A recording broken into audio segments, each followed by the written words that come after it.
Sometimes when I'm really, really greedy, I put the price up very high. So on normal, you'll get at least 10% above the market value. So that's how we make money, basically. If the normal price is £130,000, we're able to charge £145,000, for example. And because they're not paying the whole £145,000 today, they don't mind about the price, because they're moving in with £7,000. So for that makes the deal very attractive. And because of that fact, we have quite nice back-end profits, because the difference between they owe us and we owe to the bank is usually quite a nice margin. How much is this deal worth? This deal is worth £42,000 net. No tenant problems, no expenses, no voids at all. Alex, did you want to ask a question? Yeah, thanks, Doug. So you said 7 to 25% over market value for the purchase price. How much do you charge over market price for rent? It's not rent, it is, we call it instalment payment.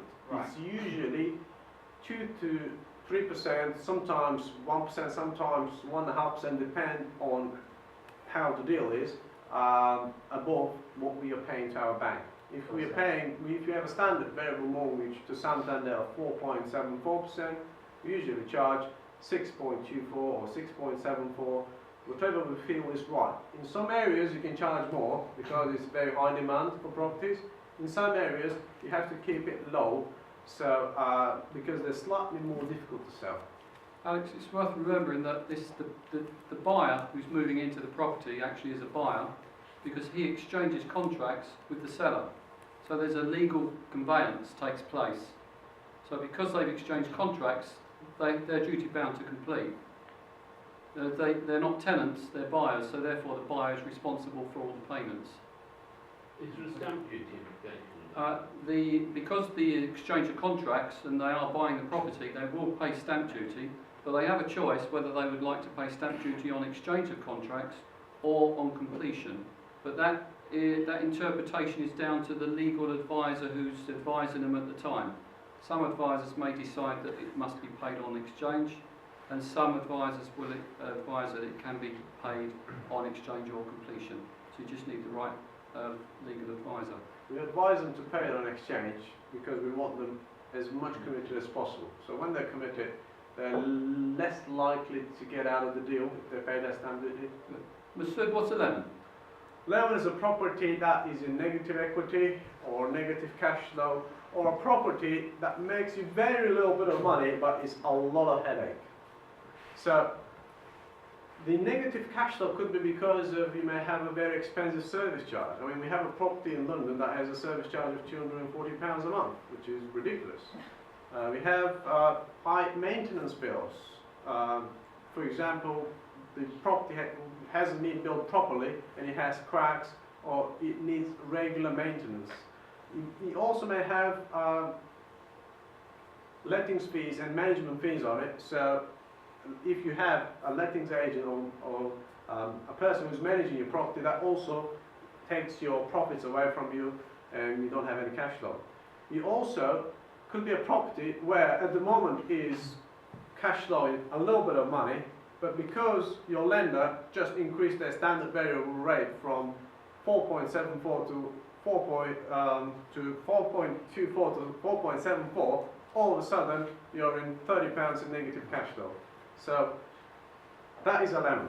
If we look at interest rates at the moment, which are obviously at an all-time low, a lot of us that purchased property back in the good days, 2006, 2007, where there was a frenzy over buying new builds, soft plan in city centres, a lot of those properties are falling into negative equity, and a lot of them are also falling into negative cash flow or close to negative cash flow. If there's a shift in interest rates of only 1/4 or 0.5%, a lot of people in this room will be in negative cash flow on some of those properties if they bought properties back then. I'll give an example. Back in October, Santander standard variable rate was 4.74. They increased it to 4.74, 0.5% increase. That all of a sudden created 100,000 negative equity properties. All of a sudden, straight away. So let's have a look at 11. explain this one. This is a property that I purchased personally in Manchester, and in fact it was such a good deal I bought two. But I've never been there. I bought them off plan. It was a cracking deal because I got £12,000 cash back from each property. So I was thinking, well, I could live off the cash backs, and that's what we were doing back in 2006, 2007. Same day remortgaging with Mortgage Express. You could simply live off the cash backs that you was getting on the new build properties. Subsequently, people that were buying in that period have built a large portfolio of new build properties. Subsequently, the property value's gone down because of the ground rent and service charge. I'm in negative cash flow, so Mesud will explain the numbers on that. Anyone would like to guess how much is a one-bedroom flat worth in Manchester town centre? Any of you? You know them, are you? Not Manchester. 110. Depends whereabouts. So that Depends whereabouts, doesn't it? 100. You could buy one for 40, actually, Really? if you get the right place. Yeah. Oh, You're a very lucky man. yeah. Right. Well, I researched it online, and there was another property for sale in the same block, one-bedroom flat, very similar to this, third floor, was for £99,000. It's been on the market for 6 months, but it wasn't sold. So I thought, okay, this property is worth about 99. How much mortgage have I got on this? Well, when I looked at the file, and it said the last mortgage statement Doug had on the file, £138,500. I said, Jesus, But Doug, I did get 12,000 cash you're sitting on a time bomb.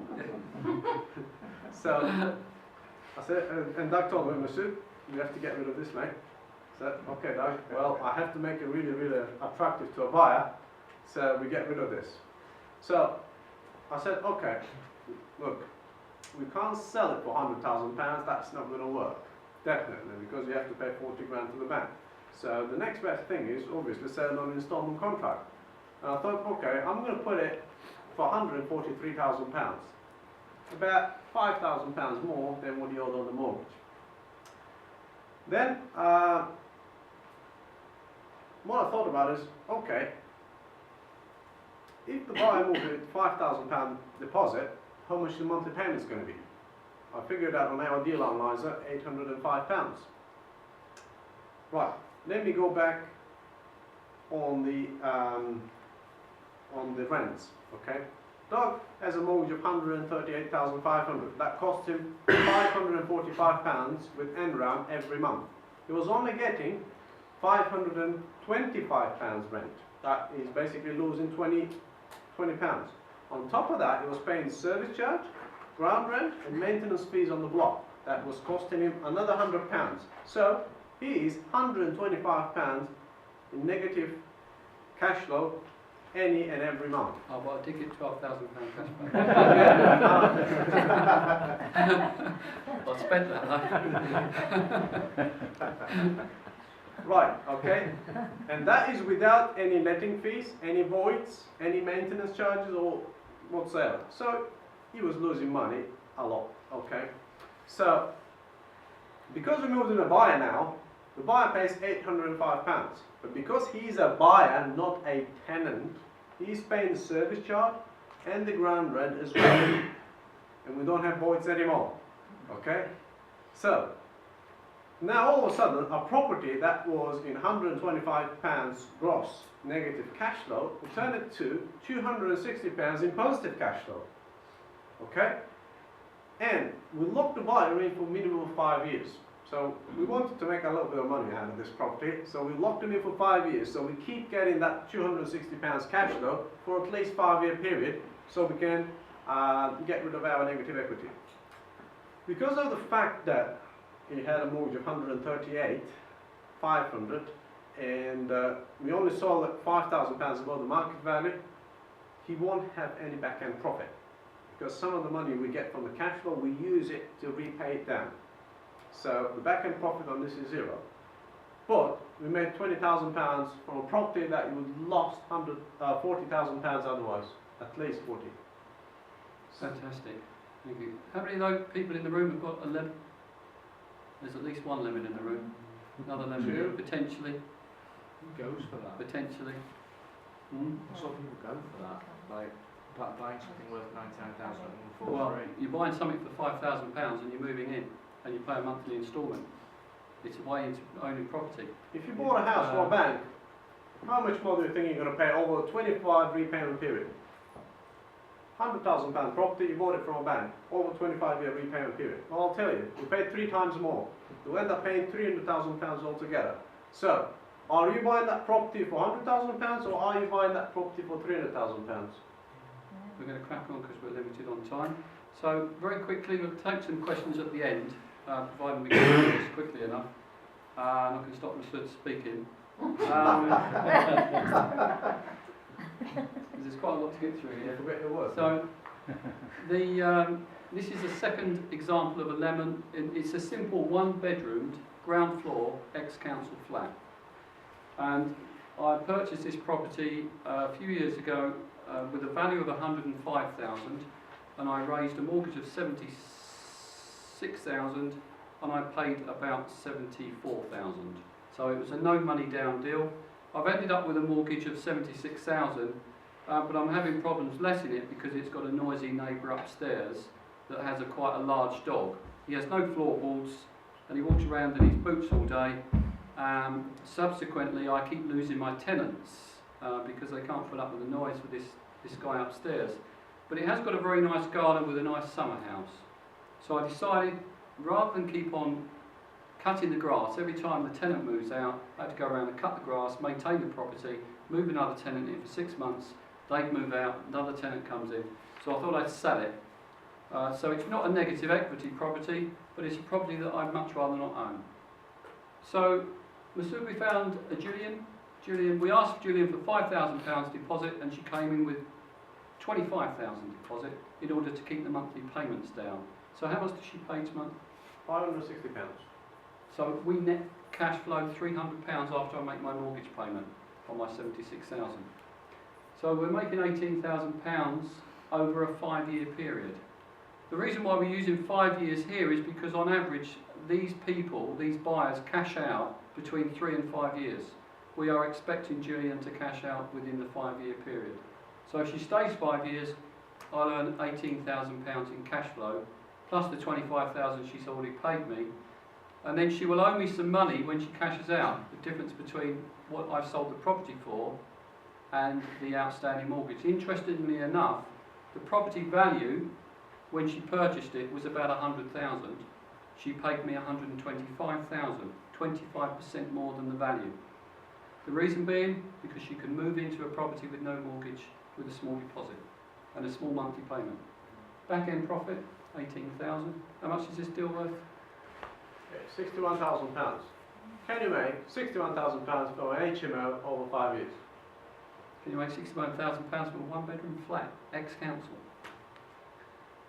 So we're going to move on to Some Now, Some Later, which is an advanced strategy we use, and it does involve getting a mortgage. So for those of you that can't get mortgages, you need to team up with somebody that obviously can get a mortgage. It's an advanced strategy because it's a clever strategy which enables us to pay full asking price for the property. And Mesud, if he sticks to the slides, he's going to go through that and tell us what that means. What is a Some Now, Some Later, Mesud? Some Now, Some Later is very simple. You agree to pay a full market price to a seller. I mean, if you have somebody who's really, really tough and doesn't want to give you a discount, you tell them, okay, I'll give you what you want. But if you give me the flexibility of me paying you over a period of time, I can give you what you want. You know what? I can get you up to 70% of the market value now, and the remaining 30% I can probably pay you over a period of time or at the end of a period of time. Usually we agree a period of 5 or 7 years period. Okay, I can give you 70% now, and I can give you the remaining 30% within 5 years. So that allows us to pay a full asking price for the property, or in some cases more than full asking price. And as Mesud said, we pay the vendor some now, we pay the vendor some later, and just to illustrate that, looks like that. So we go to the bank and borrow some money, and we give them all that money now. We normally keep a bit back for ourselves. Well, cash flow. we usually say 70% because we give them 70 and keep the 5%. And a little bit that we owe them later, they get that some way down the line that we agree. And again, we're using this joint venture agreement, just 12 pages, to wrap that up. And because we pay that little bit later on, quite often the seller will come back to us and ask for that money a little bit early. So if we say we'll give you that in 5 years, they may come back in 1 year or 18 months and say, that money you owe me, could I have it now? Of course, we allow them to have it, but of course we get a discount. So we nibble back, call it nibbling.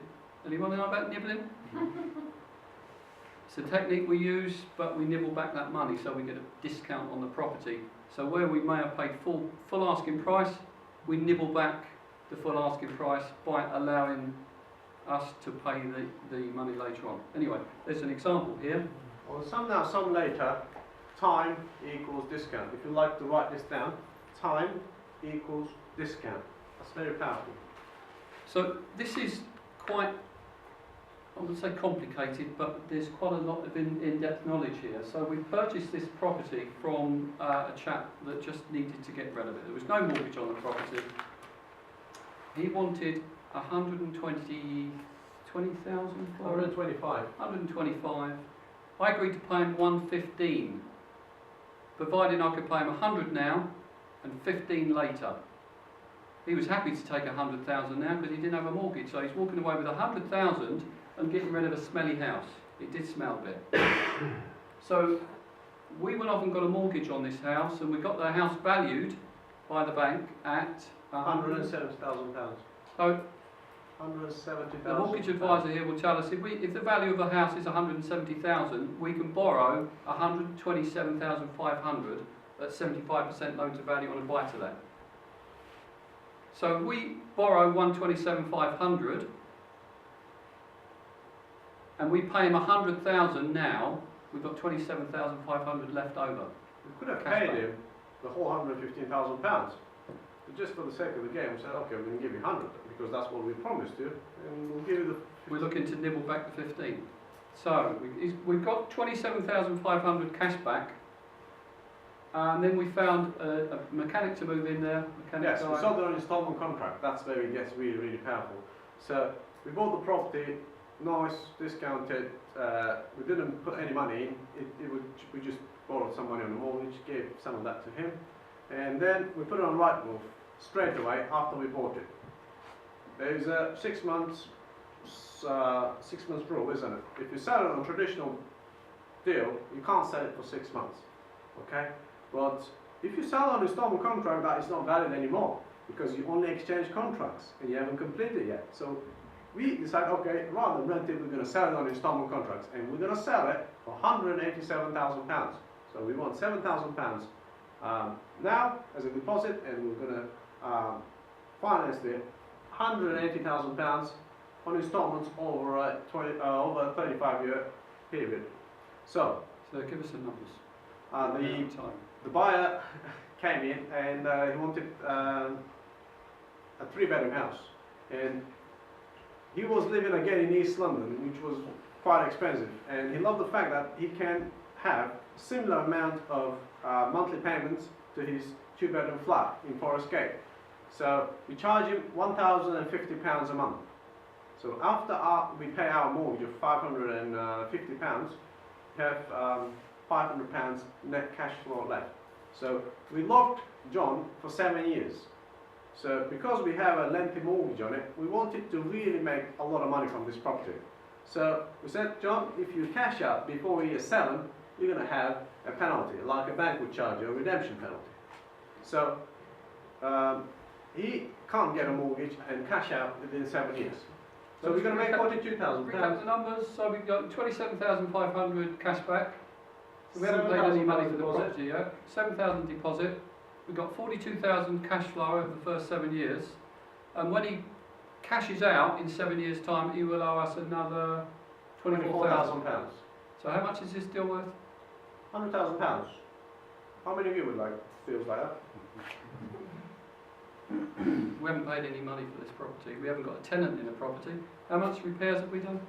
Nothing. How many maintenance? John sorted the pee as well. It was really smelly. It was a bit smelly. So that's a some now, some later.